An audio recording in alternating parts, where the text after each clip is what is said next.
છોકરાઓ જોડેથી જેવા જોક્સો મળે ને એવા જોક્સો ક્યાંય ના મળે. અને આજકાલના છોકરાઓ પણ તોફાની હોય છે. સ્કૂલમાં ટીચર ક્લાસમાં એકવાર કીધું કે ઈરાદો બુલંદ હોય તો પથ્થરમાંથી પણ પાણી કાઢી શકાય છે. ઈરાદો બુલંદ હોય તો પથ્થરમાંથી પણ પાણી કાઢી શકાય છે. ફટાક દઈને પપ્પુ ઊભો થયો. ટીચર આપણે તો લોખંડમાંથી પણ પાણી કાઢી નાખીએ છીએ. ટીચર કે બેટા બહુ સરસ, કેવી રીતે? હેન્ડપંપથી. બહુ મજા આવે સાહેબ છોકરાઓની. પપ્પુએ પાછું સાહેબનું માથું ખાધું.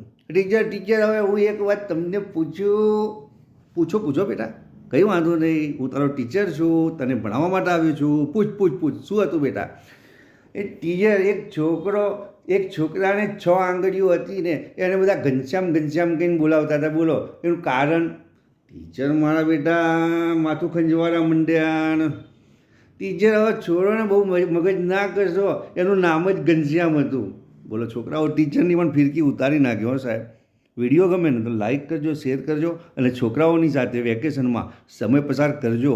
ઘણી મજા આવશે. અને બાળકોની જોડે બાળક બનીને જીવજો, બહુ જ મજા આવશે. અને વિડીયો ગમે ને તો લાઈક, શેર, સબસ્ક્રાઈબ.